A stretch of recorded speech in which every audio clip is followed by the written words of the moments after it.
Bonjour à tous, c'est Regine et aujourd'hui on se retrouve pour une nouvelle vidéo sur le sujet de Bitoum. C'est ça, et donc moi je suis Monsieur X, toujours présent, comment vas-tu? Bien et toi? Bah écoute, ça va plutôt bien, donc aujourd'hui c'est parti pour du Bitoum.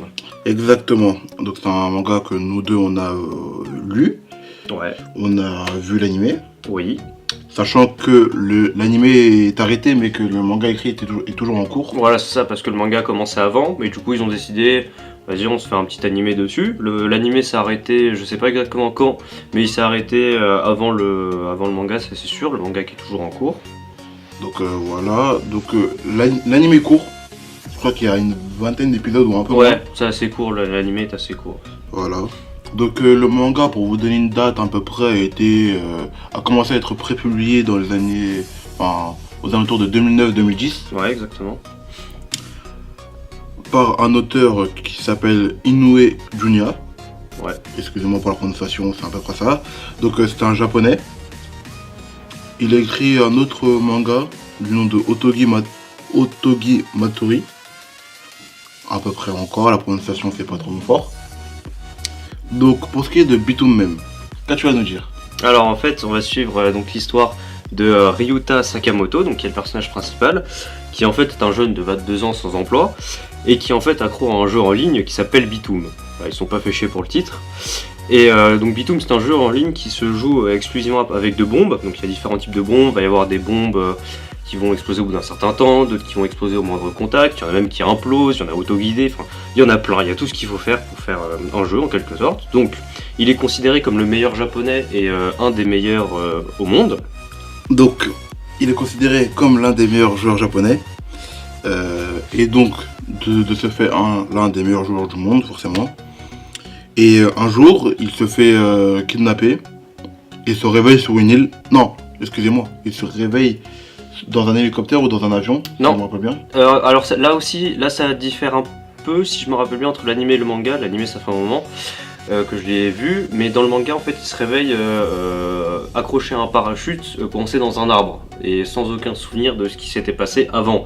Donc grosso modo c'est comme vous la nuit vous dormez dans votre lit, le matin vous vous réveillez accroché à un parachute à 3 mètres du sol à peu près. Donc bon, voilà, le mec il passe pas un bon début de journée quoi. Autant dire que sa journée risque d'être rude. Ah ouais, très. Hormis ça. Donc, une fois arrivé sur l'île, il n'a plus aucun souvenir de ce qui s'est passé la veille, ou le matin, ou la nuit, ou peu importe. À partir du moment où ils sont endormis, il n'a plus aucun souvenir de ce qui s'est passé. Donc, la seule chose qu'il remarque, c'est qu'il a une petite sacoche avec un nombre de bombes limité. Comme on l'a dit, plusieurs sortes de bombes. Il va d'abord faire un tour de l'île, vérifier s'il y a du monde, tout ça, et il va vite se rendre compte qu'il n'est pas tout seul. N'est-ce pas? Ah, très très vite, hein, puisque le premier mec qu'il voit, il essaie de l'appeler, il fait hey, qu'est-ce qui se passe, où est-ce qu'on est et tout. Et le mec, pour lui dire bonjour, il lance une bombe. Tu vois, le mec, grave petit genre, tu vois. Alors, il remarque très très vite que l'endroit est hostile. Ouais, surtout avec le fait qu'il fait chaud. Il fait chaud, il pleut pas souvent, il y a du soleil, ça tape dur. Donc, déjà, rien que par les conditions climatiques, c'est hostile. Et en plus, si les gens commencent à lui lancer des bombes, ça va être compliqué pour lui. Hein. Donc, il remarque que le contact, en tout cas, est très difficile à faire, à former. Ouais, très difficile. Et du coup, il va essayer de s'en sortir lui-même déjà, étant donné que il est dans un monde qui se rapproche très très très fortement du jeu auquel il était champion du Japon.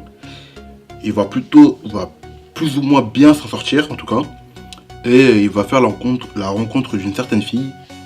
Ouais, exactement, une fille qui, pour lui, est une fille, j'ai envie de dire, banale, mais pas tant que ça pour nous, chers lecteurs, ou chers téléspectateurs, ça dépend si vous regardez l'animé, puisque en fait, ce qu'il faut savoir, c'est que dans son jeu virtuel, donc dans Bitoum, quand il y jouait, il s'était marié virtuellement à une fille, dont il ne connaissait pas le nom, hein, c'est les pseudonymes, tout ça, donc ils se connaissaient pas l'un l'autre, mais ils se sont mariés virtuellement.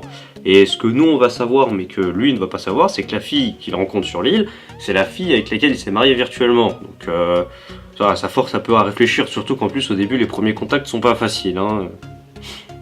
C'est vrai. Donc au final, il va rester avec cette fille, qui d'ailleurs, si je ne dis pas de bêtises, a failli se faire violer. Ouais, c'est ça, c'est aussi ça qui rend la première rencontre avec le héros et cette fille assez compliquée, c'est que sur l'île, il n'y a pas que des mecs gentils, donc voilà, elle est restée avec un groupe d'hommes tranquilles, tu vois, qui l'aidaient, puis au final, il y en a quoi, un qui est devenu fou, qui a tué tout le monde, et qui a voulu violer cette meuf, donc c'est pas la teuf, quoi, pour elle. Voilà. Donc voici à peu près les circonstances de leur rencontre si on ne dit pas n'importe quoi. Ouais. Ensuite, il y a un deuxième jeune homme, très très jeune, Ouais, une dizaine d'années ou un peu plus, mais c'est tout, quoi, 10-11 ans. qui va lui par contre être assez spécial, puisqu'il s'agit, si je ne dis pas de bêtises, du deuxième meilleur joueur du Japon de Bitoum. Ouais, c'est ça, qui va être d'ailleurs parachuté, ou être sur cette île en tout cas avec son père, qui est pas un mec très gentil, et l'avocat du père. Me demandez pas ce qu'il fout là, j'en sais rien. À vous de faire vos hypothèses, d'aller lire le manga, d'aller le voir, vous en saurez peut-être plus que nous. Puisque moi, pour ma part, ça fait un moment que je l'ai lu, je crois, ça doit faire 2-3 ans, donc que je me suis arrêté d'ailleurs. Donc voilà, c'est les souvenirs qui parlent. Ils vont se rencontrer forcément, et étant donné que Ryota Sakamoto est le premier joueur du monde, et que lui le deuxième, il y a forcément une sorte de rivalité entre les deux. Ah ouais, ça, faut avoir une rivalité.